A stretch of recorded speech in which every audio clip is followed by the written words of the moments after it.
Oh, we're on, I forgot, we're on mic and camera. I forgot, so. My name is Liz Johnson, and I work with the Complex Systems Institute out of the University of North Carolina in Charlotte. And I also am, this is my repeat from this morning, I'm also a managing editor of the Journal on Policy and Complex Systems. I'm glad I said that just when Daniel walked in.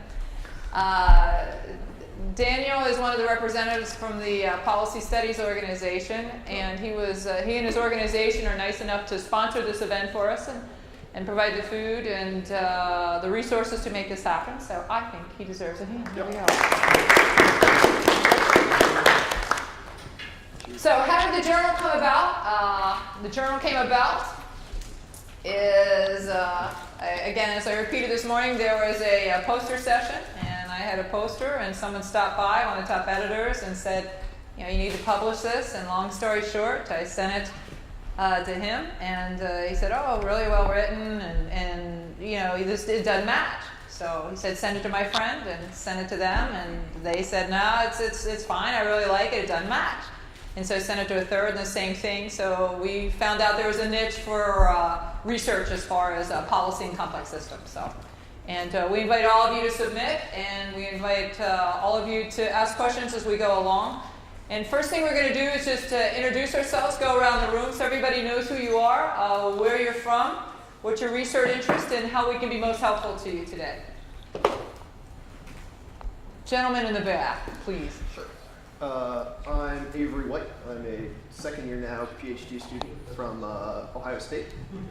And my research is, well, such as it is at this point, is mostly interested in human well-being and sort of the soft paternalisms you find in someone like Cass Sunstein's work and that kind of thing, and how it can relate to cosmopolitan initiatives and human development around the world.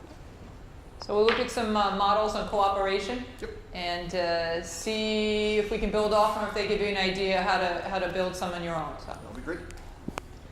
I'm Drew Rosenberg. I'm also a PhD student at Ohio State. I study international relations and have a focus in political methodology. I think this morning I have interest in security, but also stuff like regional integration, identity politics, and network analysis, and sort of informal hierarchies in world politics. So happy to be here. So today we're going to talk about modeling agent-based models, and basically that's just a way to make your qualitative and quantitative data move online. Agent-based models just really are about agents that we endow with attributes. We give them rules and simple rules, and then also interact with the environment. So we're going to go over some of the vocabulary for some of the folks that weren't here this morning. And then the other folks are like, oh, I knew that. That was really cool. So, all right, who else do we need to get to know better? You guys are going to spend all day. Just maybe introduce yourself to the group, or?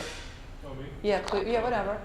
Joseph Valente, grad student at Indiana University, and working on a dissertation on authoritarian regimes, and looking at the dynamics between rulers and their top brass elites in government. Hello again, for those that missed me this morning, my name is Nick Knowlton, PhD candidate from the University of Florida. I study African politics with my current research focusing on democratic trajectories in Africa, with particular reference to Ghana's post-1992 democratic trajectory.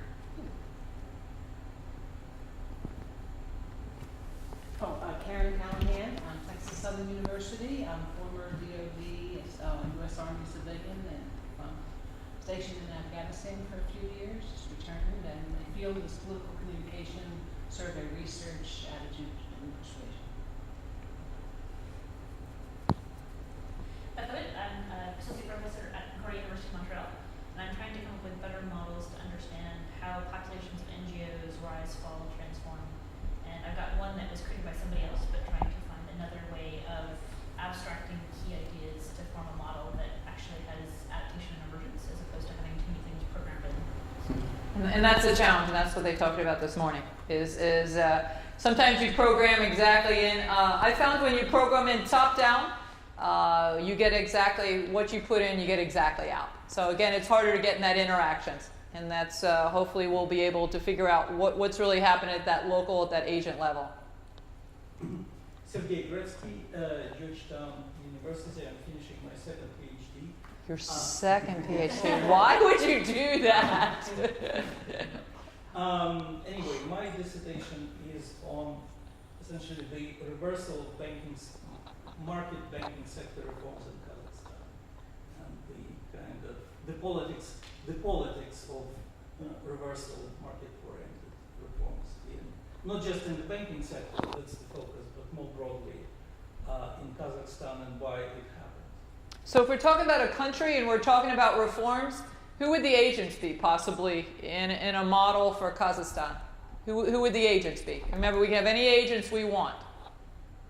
The president. President would be an agent, okay. The reform team.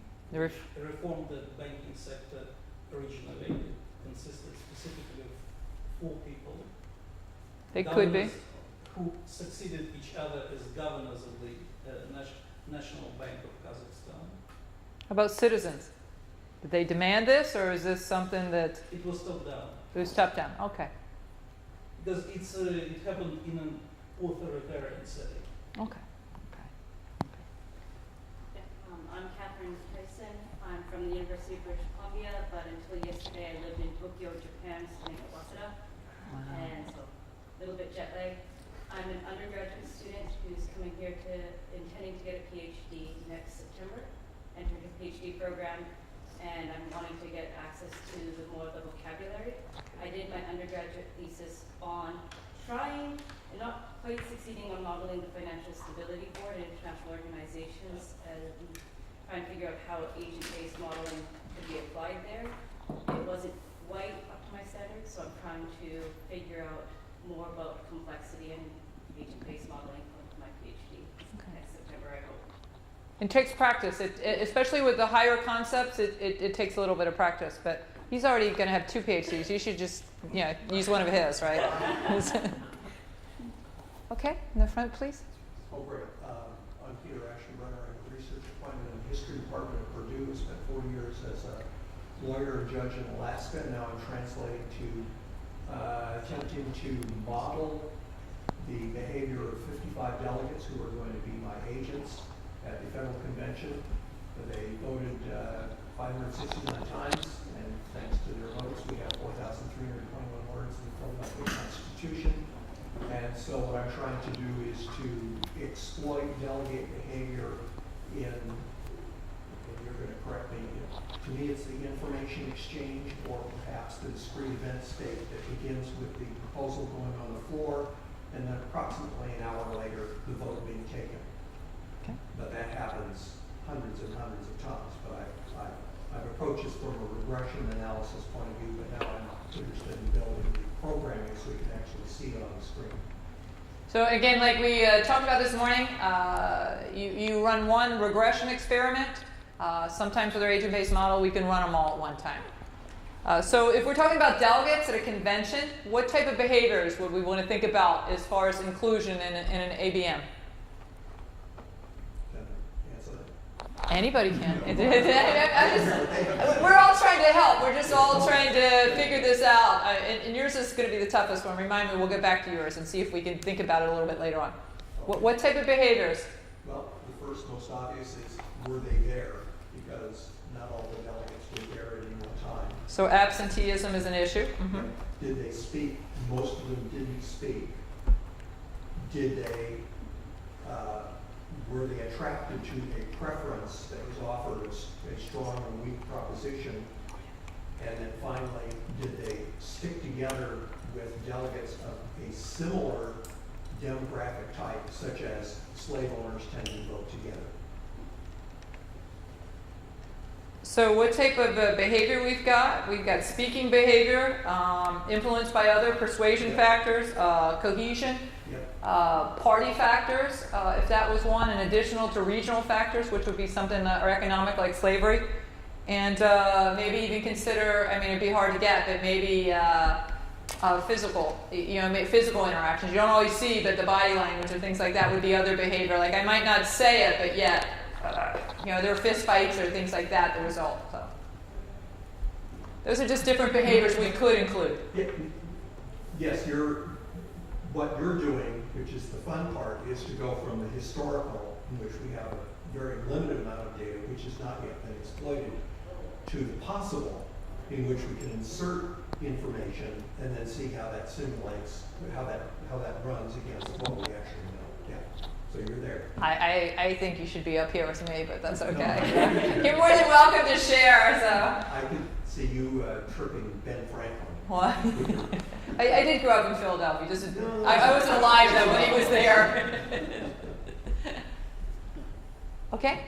Oh, I'm Lara Polverani. I work at Strathclyde University in Glasgow, Scotland.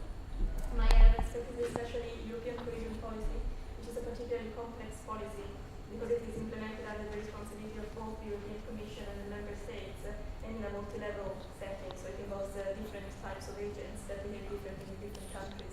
So I was interested to see that with this model, especially to study this policy.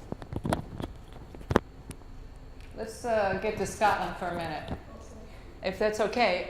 So the election's coming up on the 18th, September 18th, right? The referendum on independence, Yes. yes. So who would the agents be? Okay. Well, if we were going to model, okay, we have Scottish people, right? That's one way we can look at it. We can just keep it simple how we can model, okay? So what we want to look at, what types of Scottish people? What are the demographics? But when men and women, first of all. Okay, we got gender is one, so we can always use. Age groups. Age, that's part of our demographics. Okay, and party allegiances. Okay, so political. How about education? Education level. Income? Same things we use in some of our other voting models.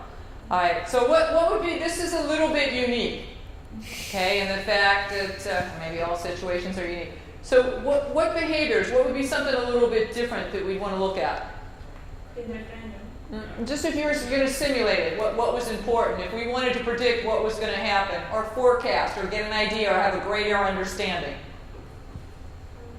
Well, the level, for example, in terms of the attributes of the people and how they would operate, the level of how much importance they attach to, which suggests economic security. So economics, Yes. okay. Or whether they're more risk averse, for example. So, yeah. And social issues are also important because a lot of the debate is about the national health system or the welfare system and how that might change. And then the monetary policy is another, which is related to economics. I don't know. How about cultural or clans? That is Clan factor, would that be important? Yeah, national Ethnicity. identity. Rather. Okay, so national identity. So tell us a little bit about national identity. How would you measure it in Scotland? In Please. terms of whether people would perceive themselves to be predominantly British or predominantly Scottish, I would imagine, rather than both. Okay, and just out of curiosity, how do you see yourself? Well, neither. I was trying to figure out the accent and all that stuff. Okay, all right. But you were just over there. Okay, all right, okay. All right. Layla Wakiti, I'm a graduate student at Georgetown. And I studies of state violence and the interactions between terrorist groups. So when do they cooperate and when don't they? What drives formal alliances between terrorist groups versus cooperation? So if you're thinking about a terrorist group, how could we consider, how could you use a model, like a base model like predator-prey? Actually, I don't think that one would be as appropriate in this context because I'm really looking at alliance behavior between terrorist groups. So maybe, although possibly in terms of if the predators are counter-terrorists. Okay, so I hadn't even thought about that. I was thinking more in terms of competing over limited resources. But I think models of alliance formation and also some economic models might be better base models of introducing the predators in later.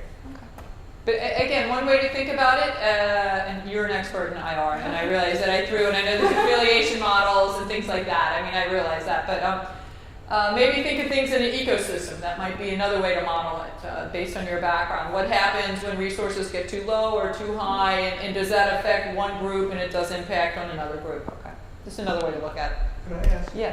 Do you have individuals or groups that affect? Individuals within groups? Yes. So there's a lot of data out there that's not very good. So there are a few terrorist organizations that have been mapped out, like the 9/11 terrorists. We have a pretty good sense of who knew who and who coordinated with who. But then it gets tricky because if you do that, then there aren't enough groups to have the group be your level of analysis, because you're limited then to like a handful of data sets. So yes and no, depends. But that's not a primary focus, that's sort of subsidiary to your thesis. Well, I'm a second year, so it could be. And I want to do a 3-paper, so that's actually, I have the first 2 papers, so I haven't figured out the third yet. And I'm actually thinking that could be a good direction, because what is a terrorist group, really? Yeah, they have names and charters and things like that, but there's also so much cooperation on the individual level, which the leaders don't like very much, because then they lose control of their agents. So yeah, it's an interesting, nested model. That's the model. And then there's a limit of agents in the network where it gets what? Too woolly or too big, or doesn't? My understanding it doesn't work as well. It depends on the organization. So some organizations are much more hierarchical than others, and others have cells that are more independent, or just individuals who the principals can't control. So it depends. Okay, depends. Mm-hmm. Hey, I'm a researcher with the Max Planck Institute in Germany, and I'm interested in sort of studying how individuals change their social identities in response to changes in diverse environments. And social identities can be from ethnic to religious to sort of urban affiliations as they move. So the larger question is, how do ethnic groups kind of form and dissolve? So, okay, we talked about the agents. We give them attributes, and we give them behaviors, and we give them rules, and we have assumptions in which we do that. How about for the environment? What would be some parameters for the environment? How would you endow them? I mean, I'm guessing the pre-existing group levels of the environment, like for example, an urban environment would be characterized by a certain distribution of groups in that environment, whereas the sort of more tribal environment would be characterized by different configurations of groups. So if one person moves from one to the other based on resource endowments, how they might change their identification or economic kind of status, or those things. It's still up in the air, but Help me understand how you model movement. How movement would come into play, as far as could they all move, or could there be limited movement? Well, I think relocation from one place to the next could be one obvious way to model this. And I think sort of all agents should be open to relocate if certain characteristics are in place or not. Motivations, incentives. That was a perfect answer. That's very good. I didn't even put you on the spot. But No. So we talked about environment, and agents are endowed with different attributes. Mm-hmm. I'm Amanda Robinson. I'm an assistant professor at Ohio State. Actually, I have very similar interests, mostly based in sub-Saharan Africa, looking at ethnic and national forms of group identification and how shifts in identity change the way that people interact with other agents that do or do not share that social identity. So within context where there's nestedness of these identities, so local identities nested within larger ethnic or tribal identities, which are then nested within national ones. Help me understand, as far as interact. What behaviors are in your background? What behaviors comprise interact or interactions? I've mostly looked at pro-social behaviors, so cooperation, or particular for me, trust, whom you're willing to trust, who you're willing to interact with, and economic transactions under conditions where there's very little formal contracting, for example, where you need some kind of sense of social cohesion to be willing to move forward with some interaction. So one way to look at behavior, again, approach and avoid, and maybe neutral. So your agents can move toward a situation, toward a social situation, toward a risk one, toward a nonconformist, or away, or maybe they stay still. Okay, they stay neutral. So it's just a way you get different options. Okay, in the back. Aaron DeLotte. I'm a graduate student at Florida State University, and I study urban governance and sustainability, so specifically sort of land use and development. So from an agent perspective, I'm kind of interested in things obviously like population sorting and firm relocation and how those things sort of drive sprawl, unsustainable development in metropolitan areas. We're actually getting ready to buy land in Tallahassee to put a fast food. I'm sorry. I'm sorry, speaking of sprawl, I don't have anything to do with it, but my husband and my son, it's like, yeah, I think they are contributing to the sprawl as we speak today. So. Anyway, when we look at sprawl, I don't know why I can just picture Tallahassee when you say that, but so who would our agents be? Who would be the critical agents in urban sprawl? Population. Population, what does that mean? I mean, households. Households, you could definitely use households. If you need some help modeling, I have a friend that's done an amazing model for urban planning on specifically that. I actually have 2 friends that work in that area, so yeah, they use households. What else? Well, you have elected local, regional policymakers. The firms themselves, because firm relocation drives a lot of the population sorting. Yeah. Infrastructure too. I've seen road pathways and infrastructure. Infrastructure not only for roads but also for public transportation. So I've just seen some really neat models on that. So do we get everybody? We didn't leave out anybody's. We didn't. Yeah, I thought so. I just looked at you. Okay. Yeah. I'm Catherine Barbera. I'm a political science professor at University of South Carolina. Oh my gosh, go Gamecocks. I heard you mention the Gamecocks. Yeah, I did. Yeah. Are you a fan? I went to school there and I admit it, so I'm very proud of it. Oh, you did? I was a fighting lady Gamecock, yes I was. Oh, okay. I have season tickets. Really? This is awesome. Yes. Their first game is tomorrow night. That is correct. So, well, we will have to watch together. I'm sorry, that's just a little. Yeah. I've been here all day, so just a little something. Oh my gosh, yeah. So normally my areas are war and international trade, economic causes and consequences of war and trade relations.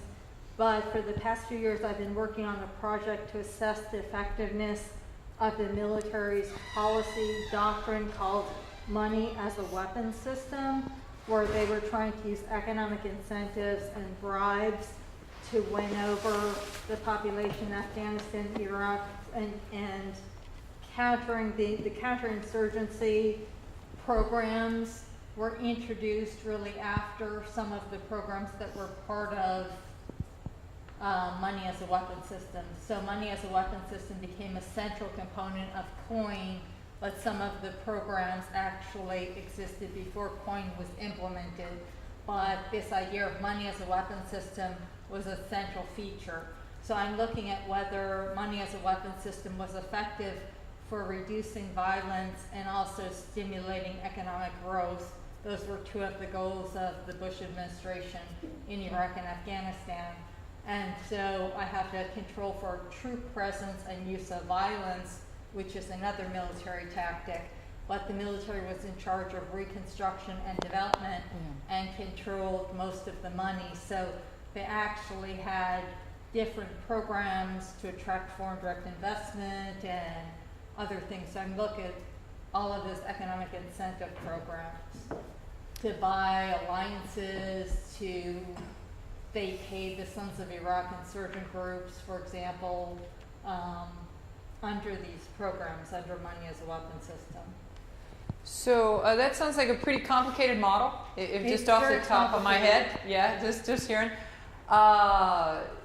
So another way we can think about something complicated like that is when we talked about this morning is that's based on past history. Okay, that's a model that's driven by past data.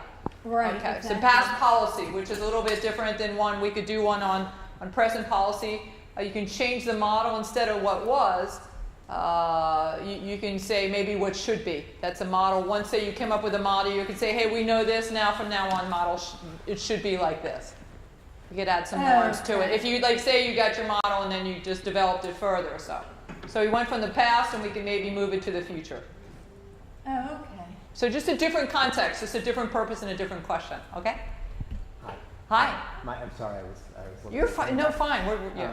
My name is Roger Stoneman. We're doing introductions.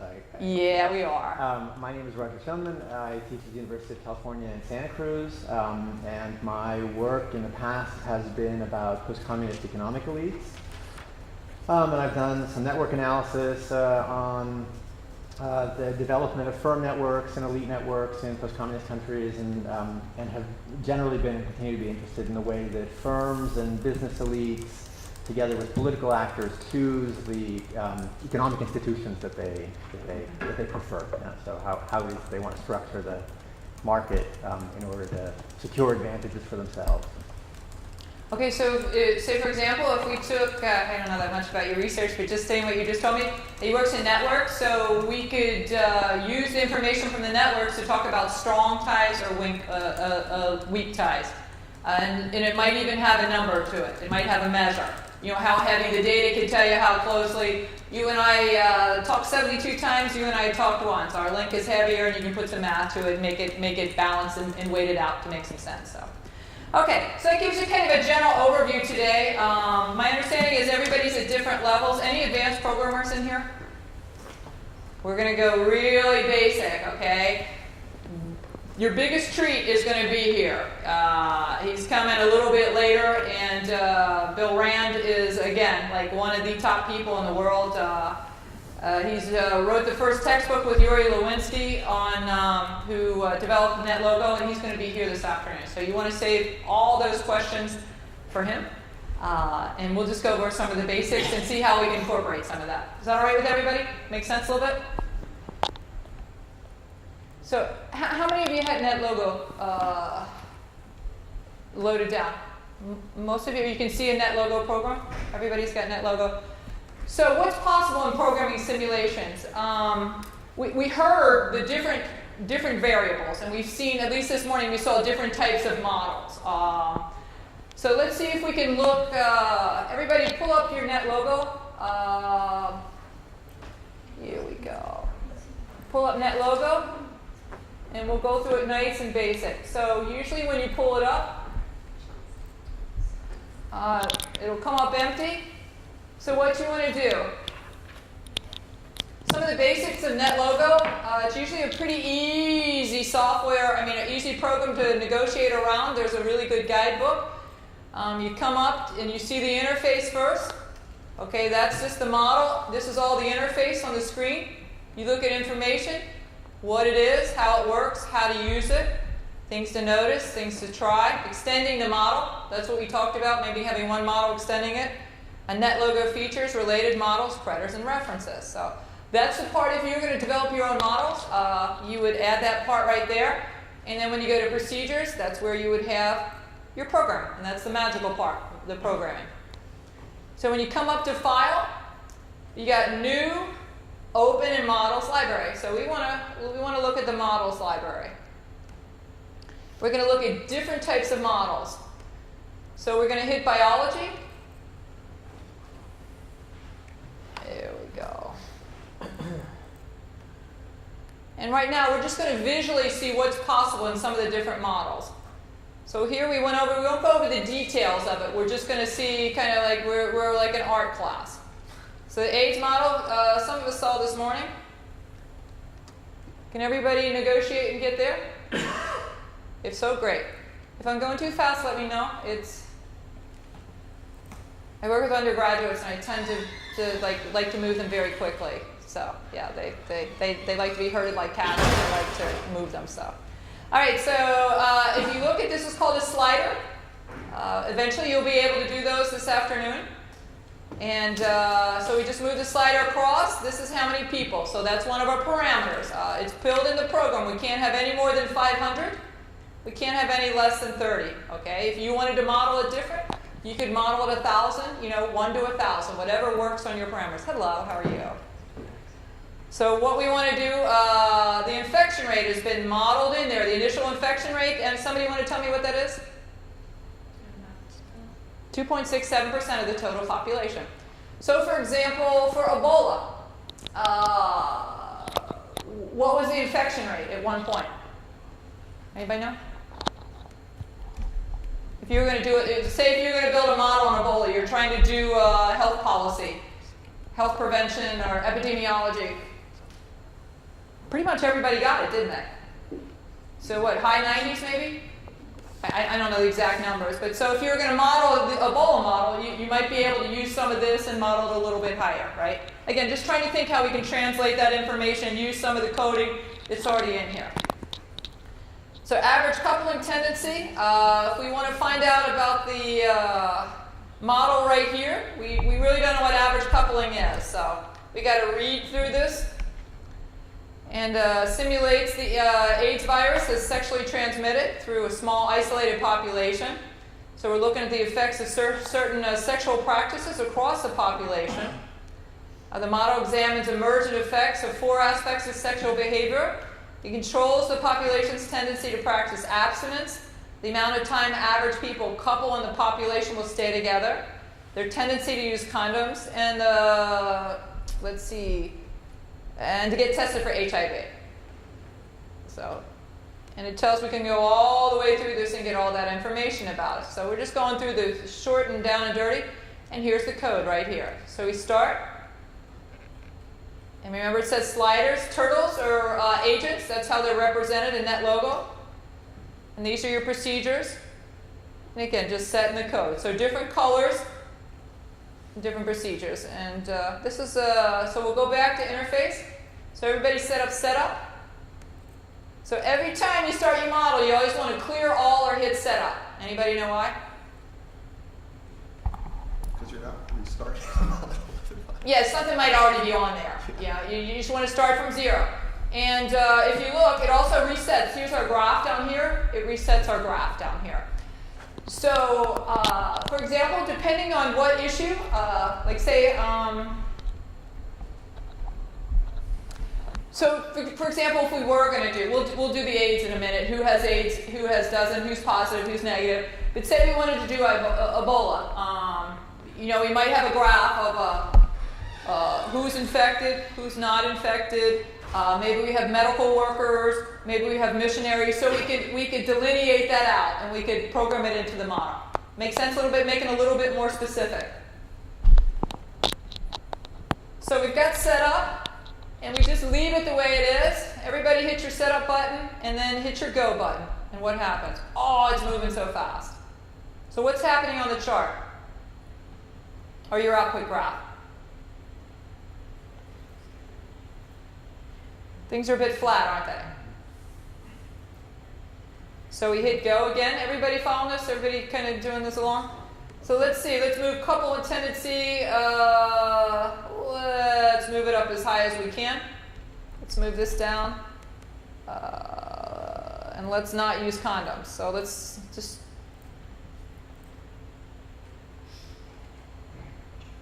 So what happened? We coupled really high, but nobody used condoms, and what happened? Everybody died. We just all died. We all got AIDS, and we did not do well on that. So again, not expected. We thought maybe a different outcome. So we're going to hit setup again. All right, we didn't like that one. We want everybody to use condoms this time. Under slider, so it gives us different ranges. So setup, we'll just use. All right, so that's not going to do it. Let's try something else. We let everybody get tested, set up.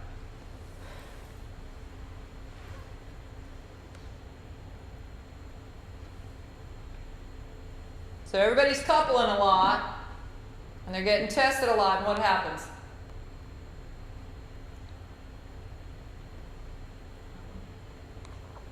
It keeps the disease down, doesn't it? Keeps the disease down. So that just gives you an idea of kind of play around with the models with some of the inputs, the outputs. So if we want to come up to here, here's normal speed, here's faster, and here's slower. So if we set up the model again, let's not have them test at all. Let's just use them some condoms, and they're going to commit. Oh, they're going to stay happily married. Oh, we don't have our new groom here. I was going to say for 2 months, but that's all right. I would go for 8 weeks, right? I think he's been married 8 weeks. Well, yeah, 8 weeks. There we go. Oh, that's close enough. So we set it up, and we go. Nothing's happening, right? So we're going to move the slider up here. It's a little bit slow.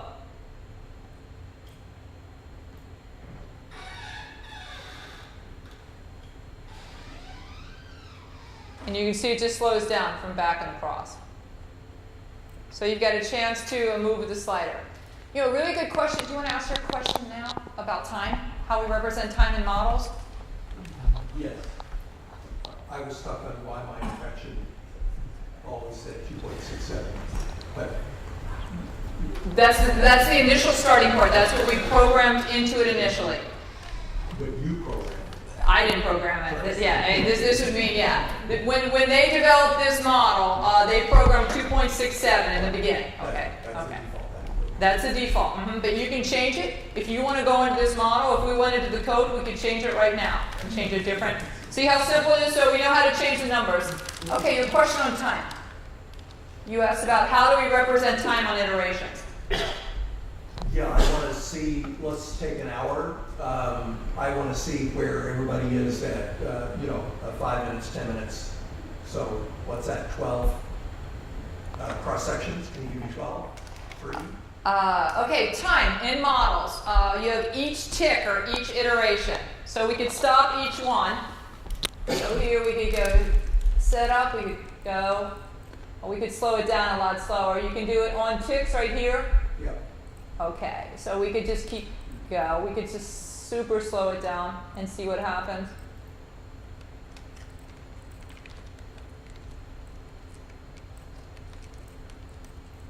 See, that's each time iteration.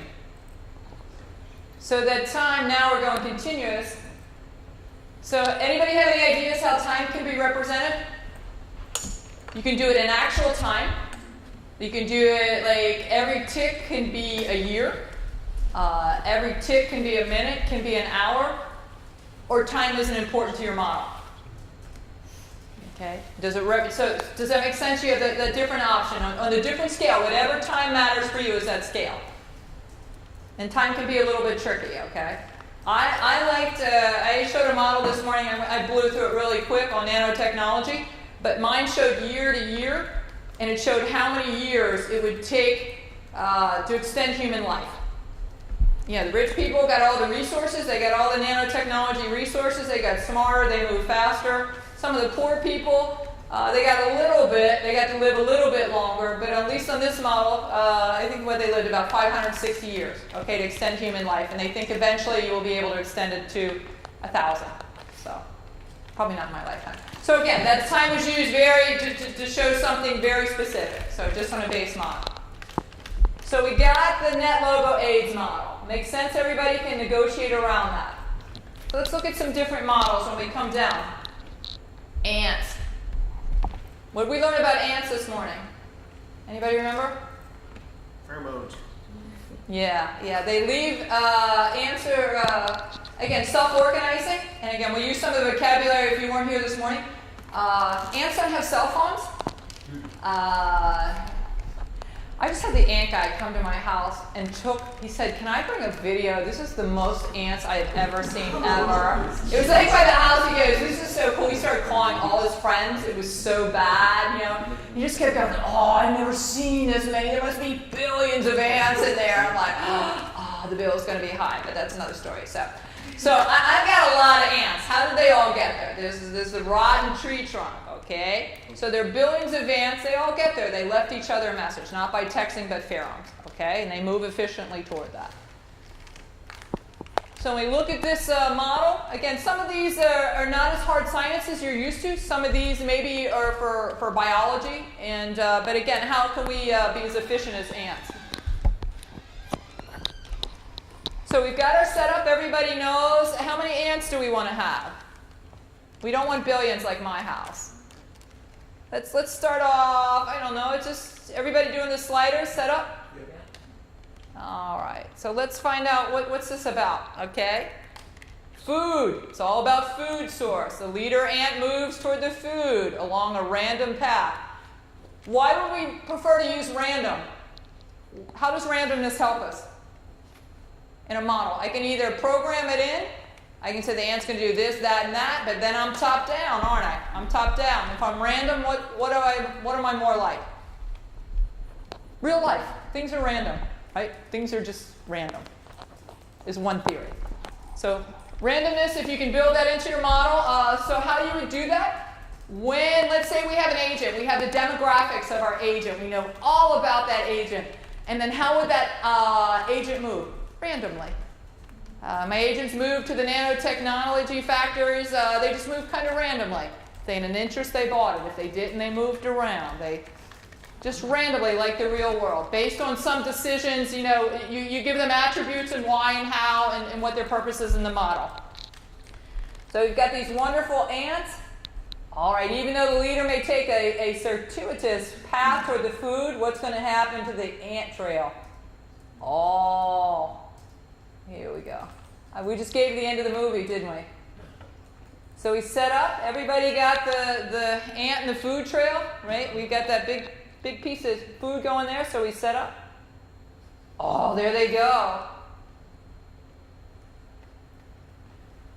Look at all the ants. This is like my house again. All right.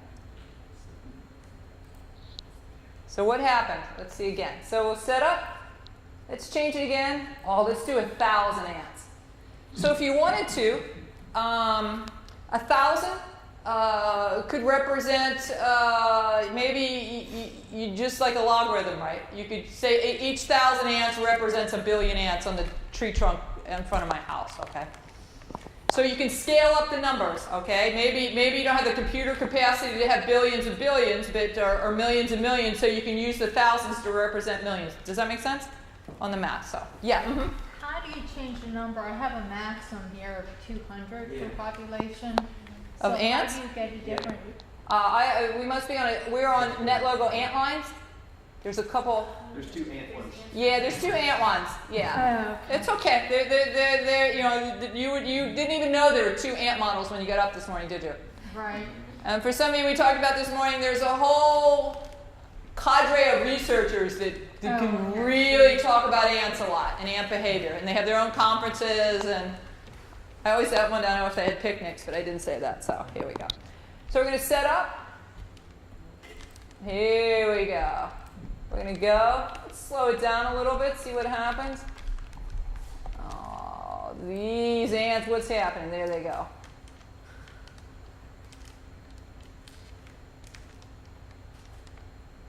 All right. So when we stop, we can look at this Pareto across here. We've got ticks. We've gone 1,026 ticks. So that might be minutes. That might be seconds, depending on how you decide to conceptualize time. So we go back to our models library. Oh, you were the other ant. This was the cooler one, okay? This is ant 2. We were at ant lines. So we look at the information. Again, ants are looking for food. But also these could be ethnic groups or tribes looking for some resource, okay, if we can think about it a different way. Okay, maybe you wouldn't visualize it this way, but how can we translate the same ideas of a scarce resource? All right, each ant follows a set of simple rules. As a colony, the whole acts in a sophisticated way. So micro behavior leads to macro outcomes. And when an ant does find a piece of food, it carries it back to the nest. We already know that. Okay, the other ants sniff the chemical. All right. Are all the variables in caps, is that part of the... Yeah, you should be able to, yeah, it should translate over to, my understanding, the ones that did a really good job on this, it translates back over on the coding. So if you look at the procedures, so just really simple. We've got patches, that's our environment. We always got set up. We got our population size. We've got color red so we can see them. Okay, we've got up nest. That sounds familiar. Set up food. All right. So that just gives you a little idea of some of the coding. Oh, so how many ants do we want on this? I don't know. Let's just go 107. Okay, and again, you can change the diffusion rate and the evaporation rate. So we got our setup, right?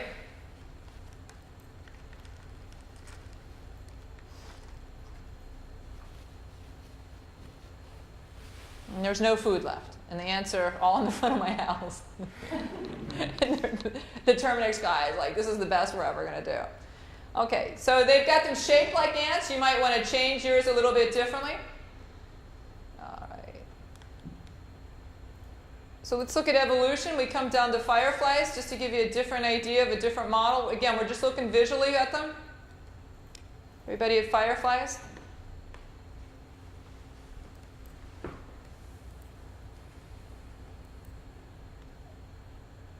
So we're looking at this, but what in the world does this mean, right?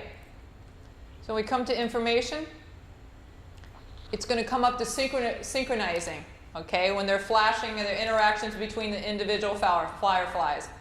It shows how same behavior can be distributed across a mass of behavior, and then everybody ends up copying at the same time without directly saying, like at a concert, we all say free bird. Some of you are too young for that. But like we would hold matches up or whatever in our day, or lighters, and you would hold a cell phone up, whatever. And then everybody kind of does it at the same time to the music. So that's synchronicity. And so this is one way to look at it.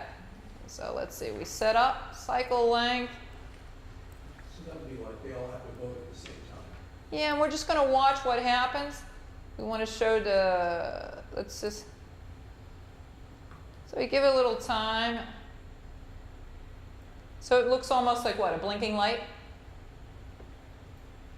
It's just, okay, so they haven't told each other, they haven't texted each other. So go through a little bit more. So what are some more of the different ones? Flocking, we went over that this morning, but this is a really cool one that if you just got here this afternoon. Birds follow simple rules. They're a complex system, complex adaptive system. They adapt to their environment. And again, anybody remember the rules of the birds? Flocking. Same thing in crowds. Don't run into the person in front of you. It's pretty basic. Keep the average speed up of the bird right around you. Fly together so that way you're safer. You'd prefer to be in the middle, but even if you're the outside bird, you're still going to be safer as a flock. So our population is 300. And again, these are just more of the parameters in here, but when we set up and go, I'm going to move it up a little bit.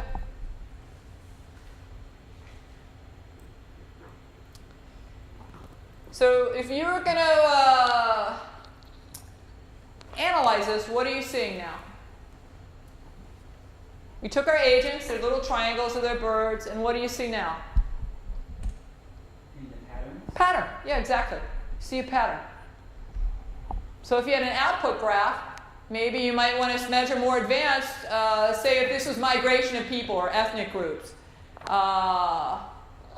Maybe you might want to see, get an output graph of what the patterns are. Do they fix any specific parameters or any spaces or shapes, or what are the nuances of that? So, everybody okay with this so far? Everybody following along? All right. What's really fun? What? Well, if you want to, we'll do slime. Okay, let's do slime. Okay, let's find out about slime a little bit. All right, aggregate behavior. Okay, slime mold cells, how creatures can aggregate into clusters without the control of a leader. So kind of the same things about the ants. Okay, just self-organization and interaction with the environment. If we look over at the procedures, oh, whoa, that's kind of simple code, isn't it? Whoa. Okay, so that might be one to set up. We've got 400 individual slimettes and slimers. Is that correct? Gender? I don't know. All right, so we said go.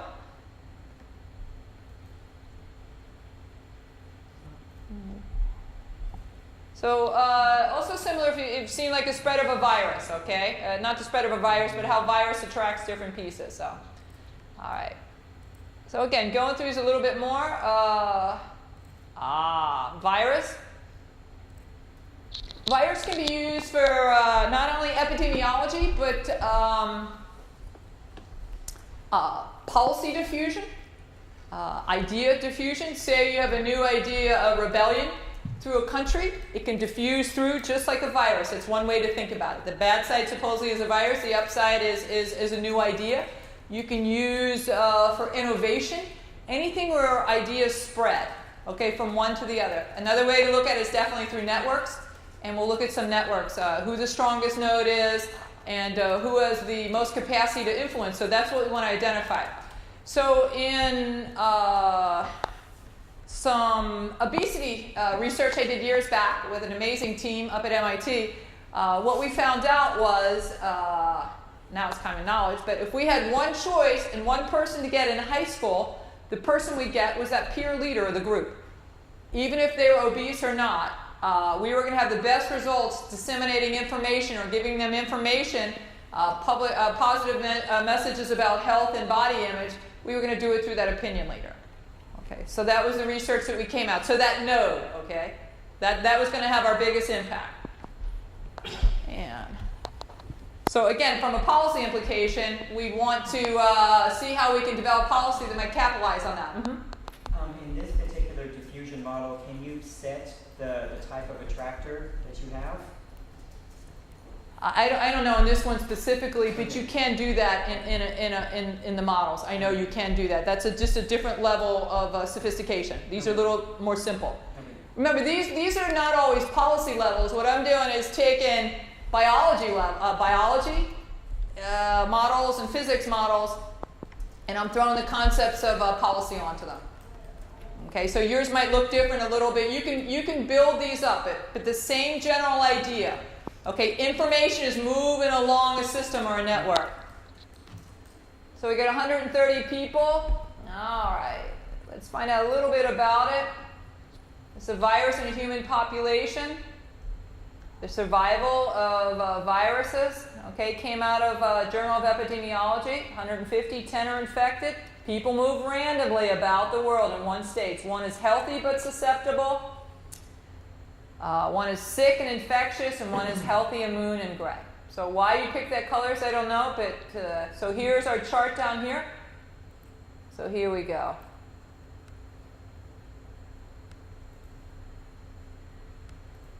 So if we look here, what's our time right here on our ticks? We're at what, 6 years, 7 years? A lot of people are infected. So instead of being red and being infected with a disease, they could be infected or diffused with rebellion. Or with what's another innovation? A new, maybe everybody gets cell phones in their country. And let's see. All right, we did this in the morning, but this is probably one of the more important ones, so we'll go it again. It's called predator-prey, or sheep predation. So we've got 3 different factors. Now our models just got more sophisticated. So now we've got an ecosystem going on. We've got the wolf depend on the sheep depend on the grass, and they all interact and depend on each other. So a little bit more sophisticated. And again, if we just look at that ecosystem, it's hard to keep a balance on an ecosystem. So maybe if we were going to do terrorist network in an ecosystem, what would the balance be? What resources? Maybe it's cash. You talked about different types of money for pay.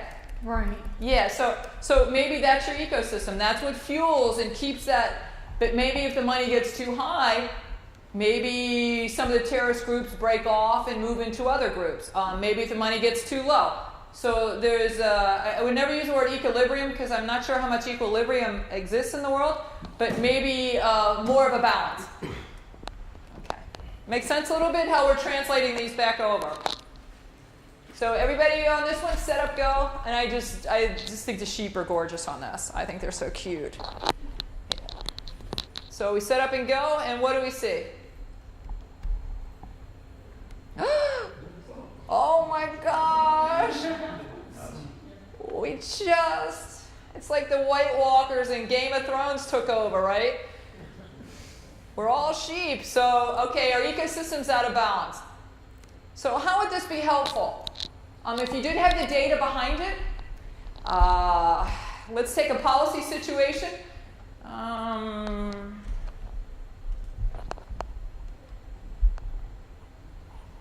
Okay, racial imbalance or racial anger over police. Again, we talked about that this morning. Maybe too many police makes it more tense. Maybe not enough allows it, or not enough is a judgment call. But what would be the ideal balance? You know, at what point do we have the right number of police to keep safety, but yet also allow people the freedom of expression and free speech as far as protest? So what would that balance be? And what you could do if you wanted to do that as your motto, you certainly wouldn't use sheep. Well, I guess the police would be wolves, wouldn't they? But you can see if you have too many sheep, they can even take over the police. Okay. Yeah. Mm-hmm. That was a really interesting result because I think it shows how important it is to put your model through its paces, because running out of grass can kill the sheep. That's okay. Today, that's an excellent point. Today we talked mostly about very few iterations. Okay, we did what, 600 iterations on some of these models. We ran, I know the soccer model we showed this morning, we probably ran it for 2 days. And that's not a really highly complex model, but you can run them for a week, 2 weeks, sometimes for a month or months. You can run the data to get to see if there's any variation. What you're going to need to decide, and what you're going to find out and come up with is some rationale in your head, how many ways you need to run this and to what degree and how many times. I mean, my background's in philosophy, so I like running as much as I can and seeing as much as I can. That's my background. But I like to see everything and graph that. So as much as I can. But remember, your outcomes here. When you have this wonderful model, you're this wonderful team. Okay, y'all got through PhD school. You're all published. Whatever. You're going to send it to the Journal of Policy and Complex Systems. We're going to be thrilled. Okay, but what you need to explain is this outcome. Okay, that's this part is easy. That's the theory. That's how you apply it. I'm not saying it's easy as in how to conceptualize and model, but you can see how you can translate it. Okay, remember we're translating our static and our stories. Our static is our snapshot from our regressions. Okay, we're translating that plus our stories from our qualitative, right? And then we're putting it into a movie. Is one way to think about that moves. Okay, but it's just moving, so and we can move it over time. So we want to see what are the changes. If you saw the graph from the last session, it was those little bleeps in between, right? The big red graph with the big lines that came up in the middle. That showed us something a little bit different. So that's the meat. That's the meat of the outcome of what's going to go on in some of these models. Is there a gold standard for the number of times you want to do every combination? That's exactly what I was just, yeah, you're going to have to come up with that. And as far as standards in agent-based modeling, it's getting better. We have a lot of opportunity. Railsback and Grimm came out with a book. It's pretty standard. I'll give you the standards in a minute, but they finally came out with some standards. I'll go over those in a second. You probably a protocol standards, and if you were going to present this, it would probably be a good thing to if you had a model to present those standards. You know, this adheres to those standards, the protocol standards, and we'll go over what those are. Does anybody know what I just said? Yeah, like they should have best practices, but they don't have them yet. So that's the first step to do that. When you're figuring out how to translate, so really what we're talking about today is translating. These are just physical symbols, constructs. So we're trying to take all your intellect, your neat ideas, your intuition, all the hard work you put into everything. How can we translate those ideas into something that's meaningful scientifically? Okay, obviously it depends on your question. You can also be really creative. Okay, I mean I see all different types of opportunities in all these models. So how do you get through that process? In the back of this, there's an agent-based model checklist. And it'll help you through some of this, okay, when you start to model. For example, what policy system or systems of policy would you like to model? Okay, if we were going to do, you got economic, social, ecological, media, culture, institutions, government, elections, other, energy, whatever. Okay. Conceptualization, ontologically, what's going on to fit your policy goals research? What is? I want to model what is. What is going on in Scotland right now? What's going on in the environment? What are the persuasion pieces that are really influencing the elections? What's happening with the newspapers?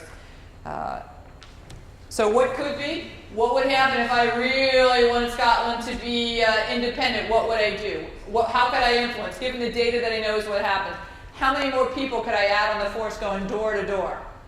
How would that help? Okay, what was?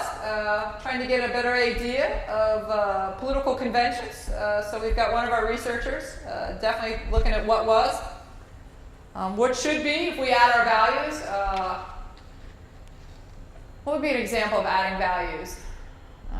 Okay, you say an event's neutral, but I think that Syria would be better with democracy. So that's my values.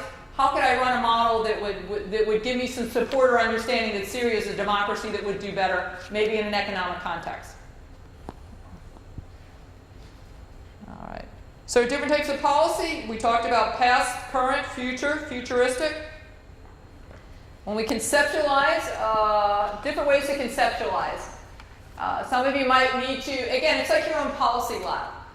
You might want to think about an event-driven. Maybe the Arab Spring might be something. Intervention-driven. What happens in obesity if I intervene with these opinion leaders, these teenagers that are the center, the hubs of all their friendship networks? We can do it on theory this morning. We talked about some theory that the models were built on, a specific problem or question. And here's an idea of a data-driven, the development of a data-driven model. Let's see.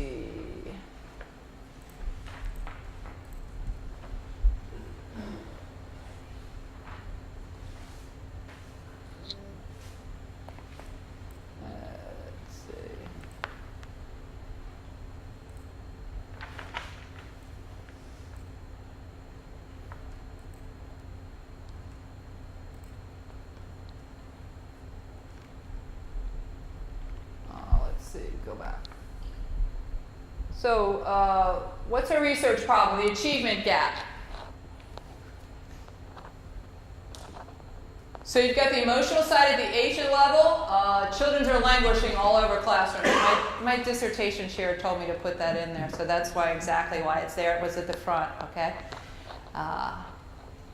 Okay, what hurts us more, at least from the student's vantage point? She also said to put in a voice of the student. So there's my voice of the student sentence right there.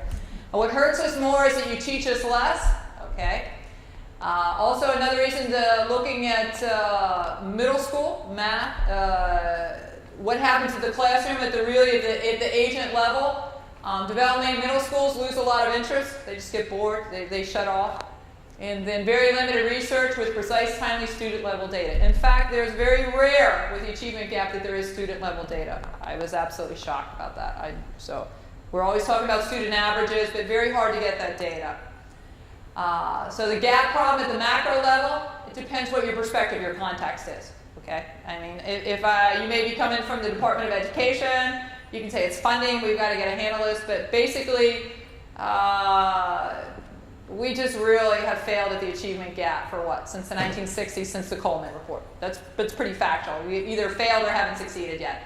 So no matter what context, so one of the ways to look at it is maybe it's the role of leadership, and maybe another way to look at it is complex educational changes. It made things so complicated that we got to look at something a little bit different. So again, if you're looking at your area of expertise, okay, how things have normally been done, if there's good research there, use it, okay? But a lot of times, I know, for example, in education policy, a lot of the research has been about symptoms. I'm not sure anybody really knows what the problem is until we dig really deep into maybe that student level or that agent level interactions and some of the data that's going on at the local level. Because really, in a classroom, there isn't a lot known about what goes on behind those closed doors, if you think about it. For all the money that we spend and all that we talk about, we have an idea. We know the achievement tests are our outcome, but really, how much do we know about those interactions as far as if I'm supportive to you, what happens? If I reinforce you back with feedback 22 times, how will that help? If I'm more polite to you. So, okay, usually it's pretty simplistically. If you're poor, you're just not going to do well. Reductionism, averages.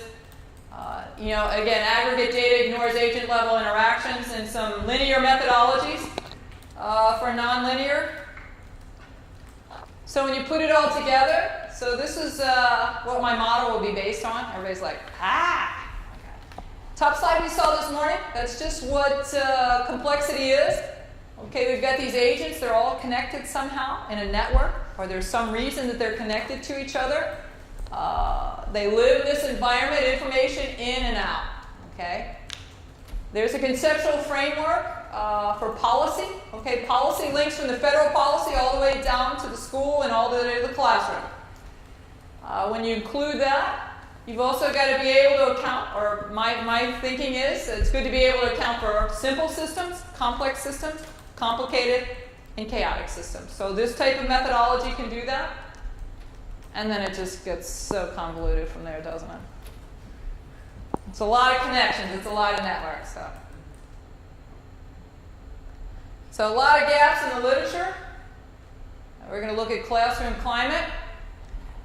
So again, we're trying to take all the data on the achievement gap, and I assure you there's really, really, really a lot, okay? And how would you put it in a picture form? Because this is going to be the basis to start looking at what the problem is, so I can start looking at the model to do. So what do we got going on? We've got all these reforms that we say that work. So the school is pushing the students and the teacher, right? Society's pushing. They're pushing back. So how do we really capture all these different interactions? How do we capture and what's important? So trying to ask, this is the hard part. What are the critical factors and interactions and relationships for creating an accommodating environment, okay, in the classroom?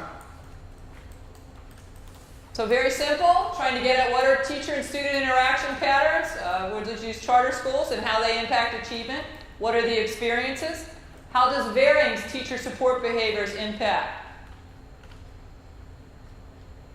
Let's see, go a little bit farther. So very simple. We'll have research interventions. This looks like statistics, doesn't it?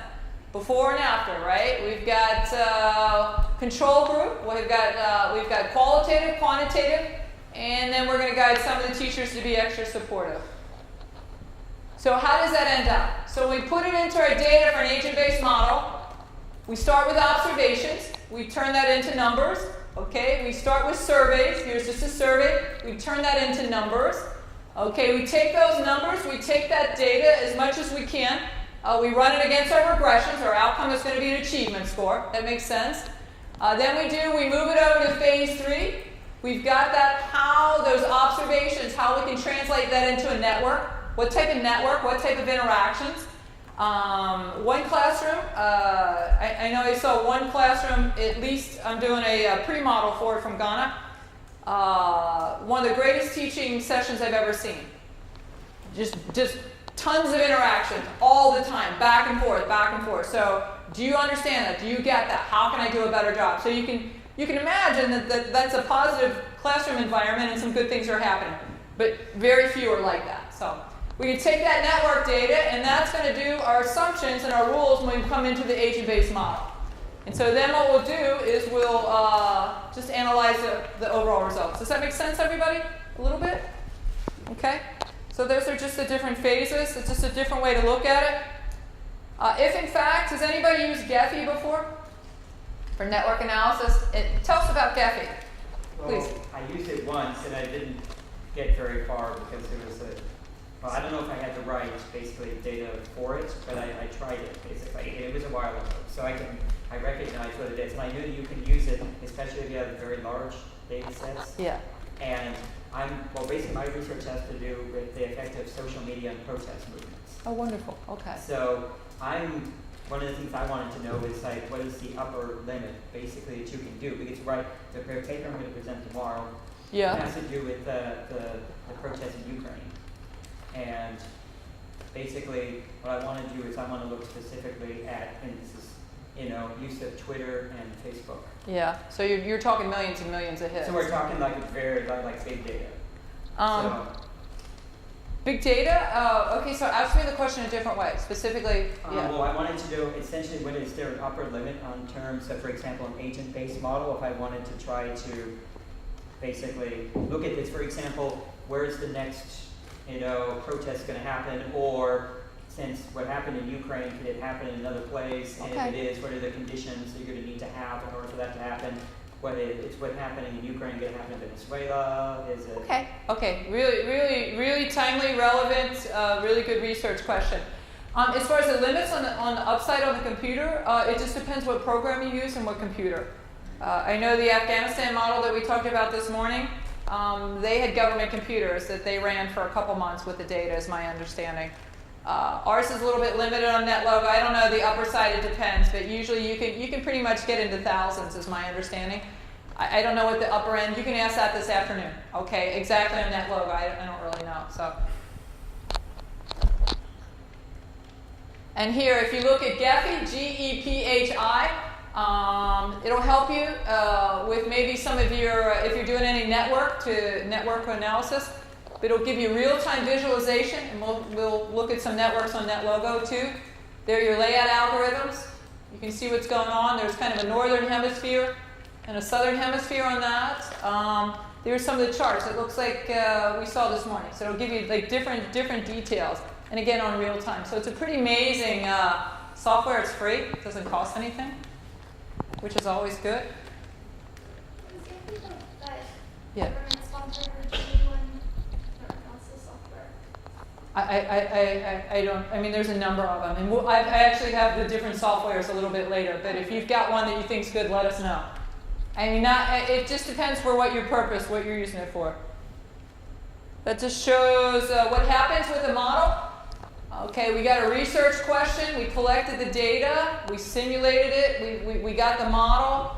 Okay, we got our output. So through here, this is what this is about. The abstraction, the design. And then today, when you hit that go button, you initialize your model. So it makes sense. So we're translating computer science terms.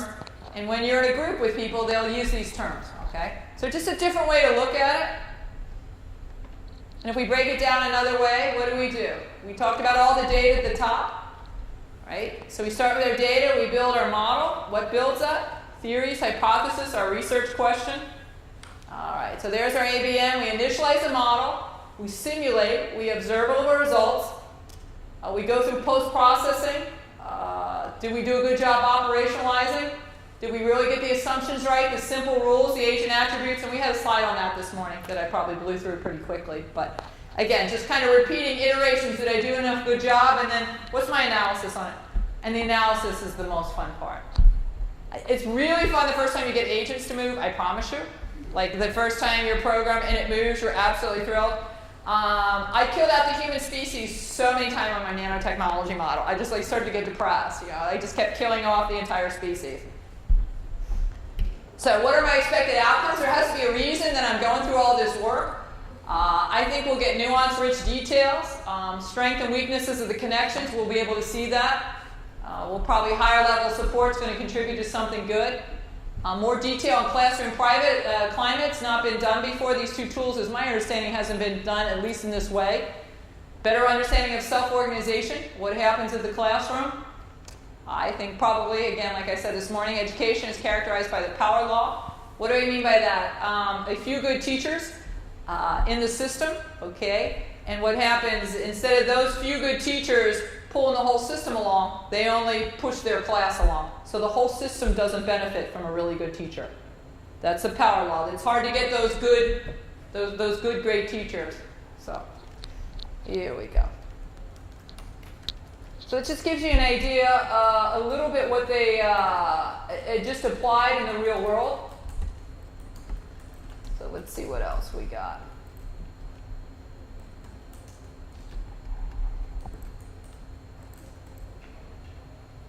Let's see. How do I make this bigger without going back to the beginning? Let's see, view. I better go back to the beginning. That's okay. All right, here we go.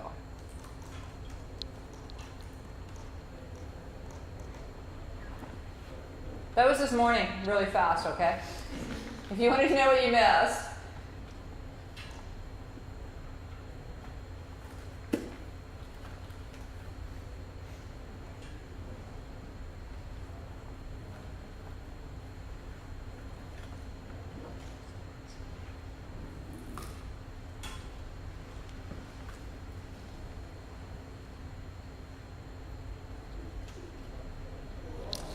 So what types of data are there?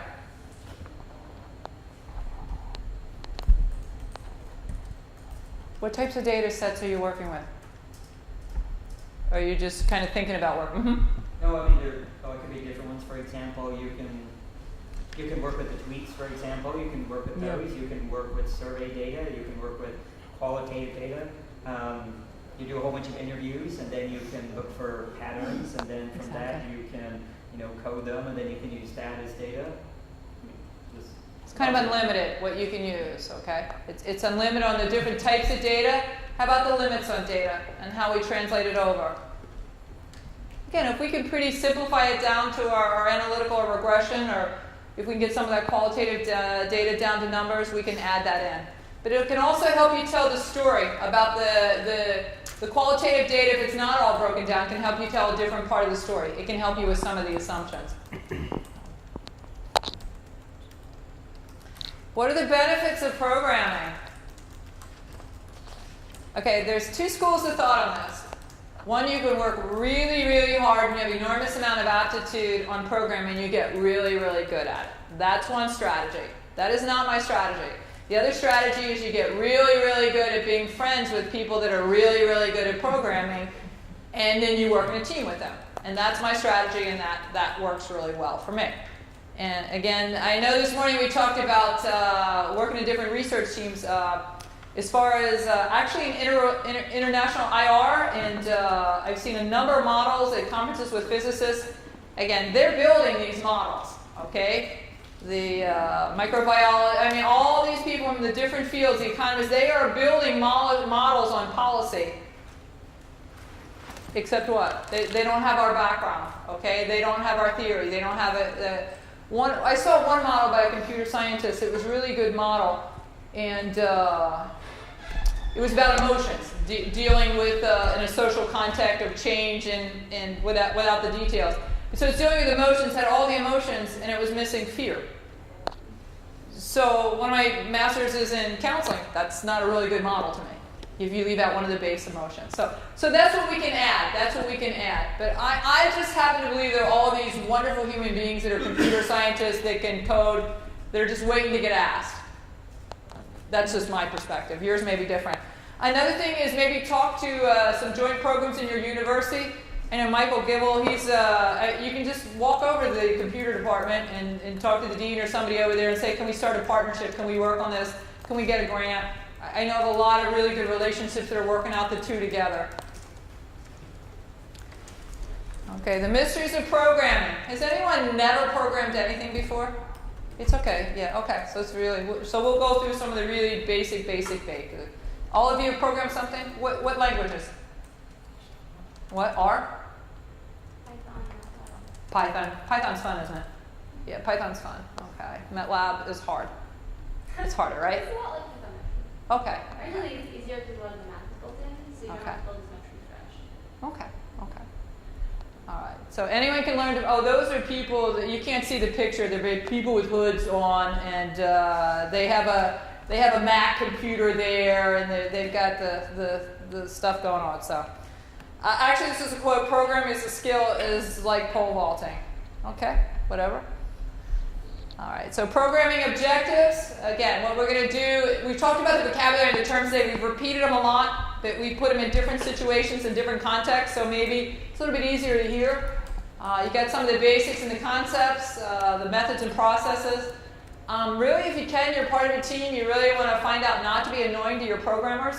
They can get annoyed very easily if you ask lots of dumb questions.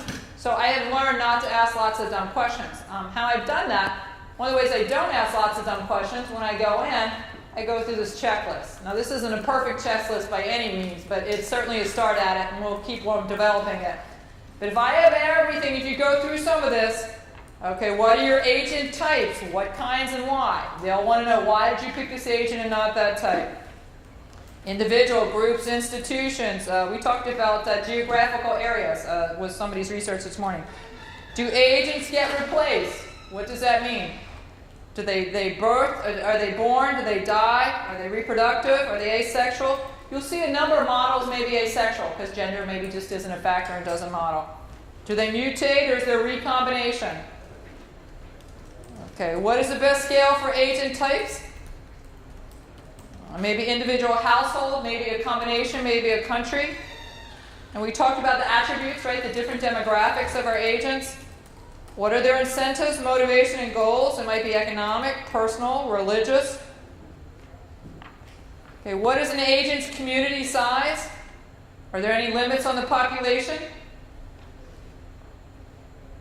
Okay, model assumptions and rules. Or do we have smart agents that learn and follow rules?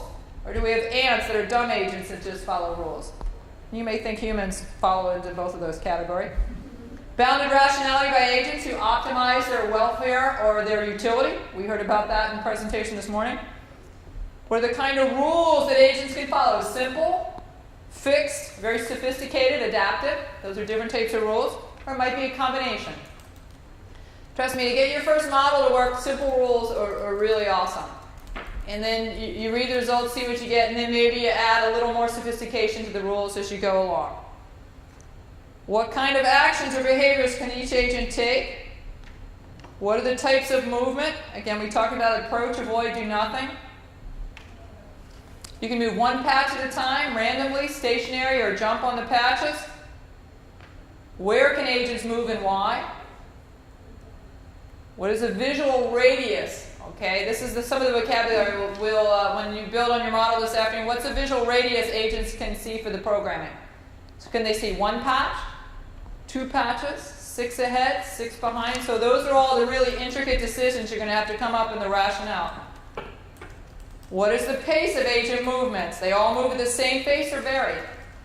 Maybe some diffusion moves quicker through some parts of some countries and some a little bit slower. All right, what are the kind of rules in the environment? So flocking was an example of a fixed environment. We saw that one. Remember, the environment did move. So we can have a dynamic environment like the predator-prey. Simple environment, sophisticated, adaptive. You need to look at the thresholds. How will resources be allocated? How do resources grow and deplete, and why? Does each iteration match a specific time measure like year and date and time, or hour? So again, those are just some of the ideas that will give you.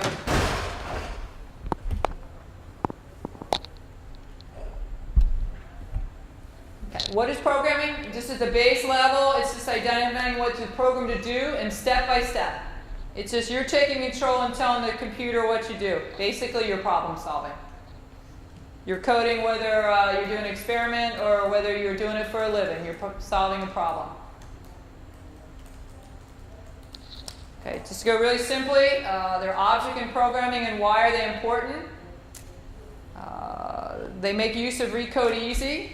The objects can mimic behaviors that you want the program to do, and they're used in nearly every programming language. So if you look down here, these are animals. They could be humans. So what do? We ascribe characteristics to them. This agent can write. It is yellow. It can run. That one is white and can run faster.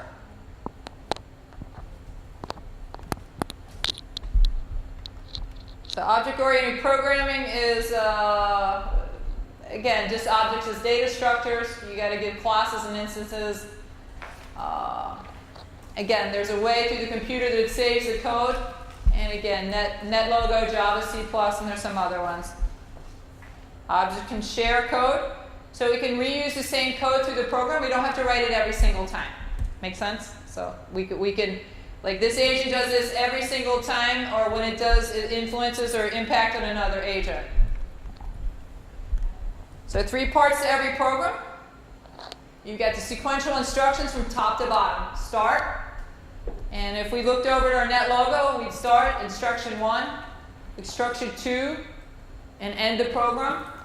We can use branching to make programs more useful and responsive. So really think about letting the program respond to the data. Okay, we had our dog and our sheep. They could respond to the same instruction at the same time. Usually true, false, or if then. Looping, we can just go back and save you from doing the same programming over and over. So these are building blocks. Okay, this is what we're trying to work on today. We need to come up with our variables, our agents. That's in the list of them, the names of them. We got to assign values to them. How many agents, how many turtles. You got to translate some of this into mathematical. It's really good to comment your code and just test over and over again. So again, these are the real basics of programming. What is an algorithm anyway? Just well-defined computational procedure. Takes a value of input and produces some value of output. It's just solving a problem. Say how to make an algorithm. So what's going on here? Traffic jam? What is the general problem you're trying to solve? There can be successful strategies.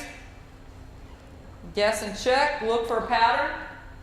Solving a simple problem, drawing a picture, drawing a matrix, or building a model like we are. But we got to do, wait, what assumptions have we made? Okay, so it helps, the algorithm helps you carry out the plan and put into action. And then we go back and reflect.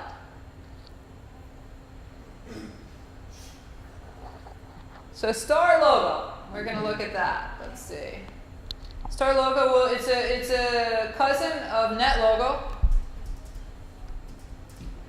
So if you need to practice any of the modeling, you can see it's like Lego pieces. So you pull them across and gives you a 3D environment if you wanted. This is an ecosystem of plankton and fish.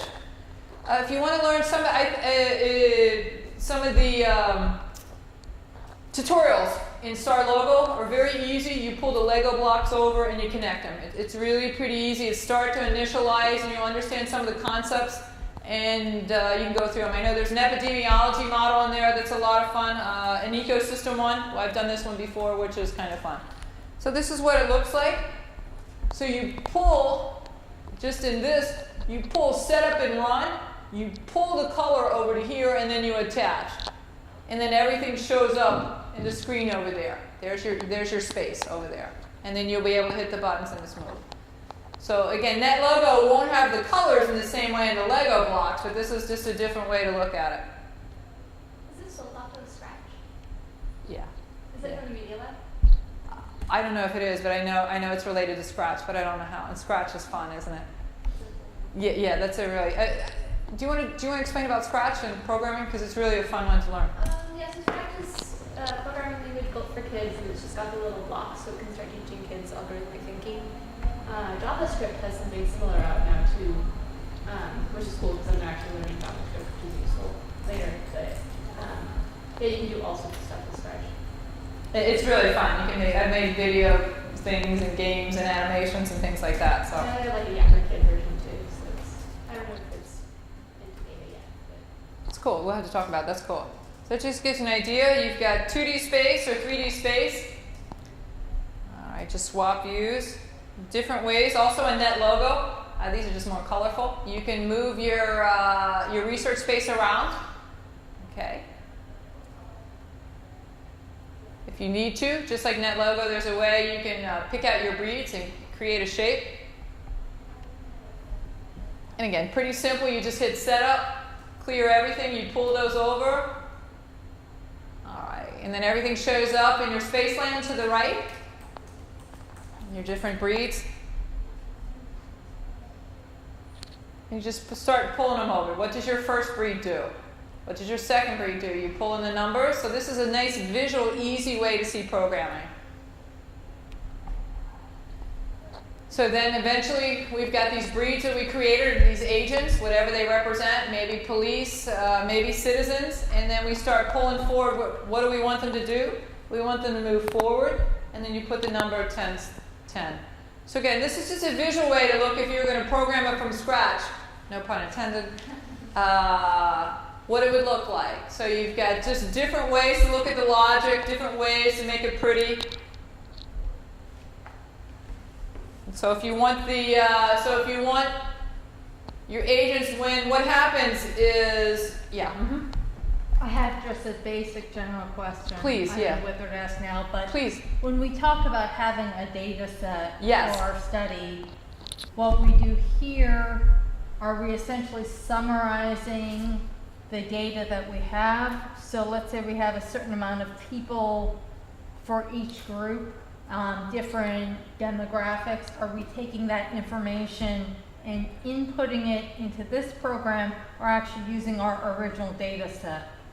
We're using summary statistics to develop this program, right? From our regular data set. We're not actually using our regression data set to run with this. I will use the regression data set to make assumptions for my model. Right, and then the model, and also descriptive statistics.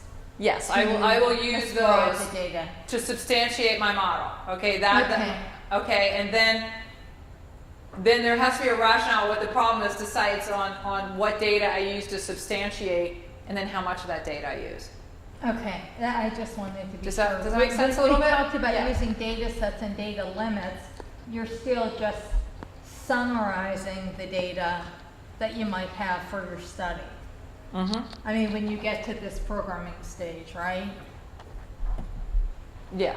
Okay. I think I answered that right. Yeah. I have a slightly different perspective. Yeah. I think when building the model, you probably shouldn't necessarily be using your data at all because you want to be able to test the model with your data. So this is like the theory piece, like if you're doing a formal model. But if you use your data to create the model, then you won't, unless you have reserved data, you won't be able to test your model. So it depends on what your goal is.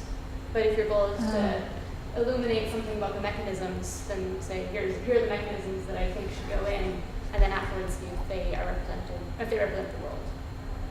Okay. So it depends on what you're trying to do. Okay, one was a data-driven model because there's no data on it. Okay, so we have to pull, like on the achievement scores, we had to pull. There's nothing to build it on. There's nothing there that I want to find out. There's nothing there. So that's one way, but so I've got to start to build it some way.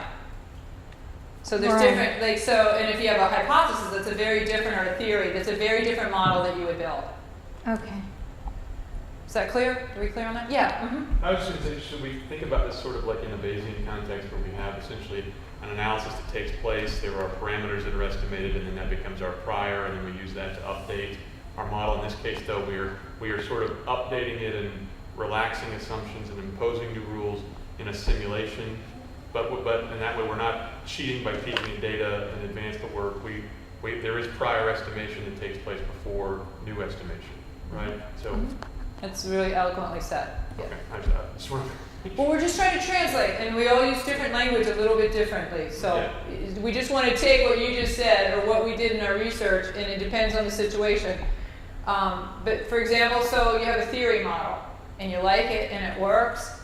Well, then you put in the real data. Then you put in the data from a country, and then you test it. Did the data match the real world? Does the data match what's really happening out there? If so, then you've got, but how is it different? Or that's when the analysis comes in on how you look at things different ways. Is that kind of clear? Okay. So again, this is just a visual way to look at it. And if we had time, we'd do an epidemiology model. So we're going to introduce to NetLogo. We've already figured out how to kind of navigate through that.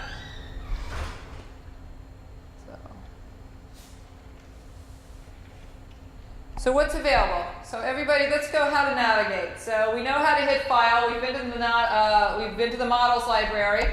We've got the top bar menus tab. So we've got the option of tools, zoom tabs, help. There's a tremendous help file in there. We'll get to that in a second. Then we've got interface information procedures, which we went over. We've got interface, setup, go, sliders, simulation, output graphs. Okay, all the different stuff we looked at. So on the File tab, these are all the different options that you can learn how to use, okay? We can save the model, we can print, we can export worlds, export plots, export views, import worlds, so all those different options that we can start to learn about as far as when we're building our program. Okay, so we've already done this. We went to the interface. We know what that looks like, and we've got 2D, we know what it looks like. You can switch it to 3D. Sheep are all standing up with the wolves. And then we've got our graphic to help us out. So information tab, again, what we talked about, that's the guts of the model. That's how it works. And then also how to cite it when you put it on your model, when you do it in your research. Procedures tabs, you can see very simply the breed, we tell them. The turtles, we set up, we clear all, just like we did. We ask the patches what to do, what the environment, we set the colors. This kind of basics on programming. So here we go. Why don't we take a break, and we'll if that's okay with everybody, and we'll come back. We'll get ready for the next thing. So. I gotta get this big stuff, all these journals, I gotta get it into just a couple like the coding that we saw. How do we do that? So why don't we work on that right now? It's a hard step to do, but so if we come up,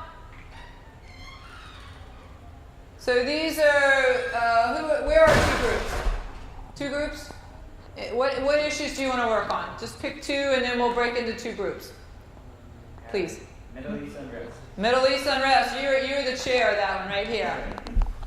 All right. How about anybody else have an interest in something else? Ebola. Okay. Here you go. You're our head person on Ebola. Okay. So just any group you want to.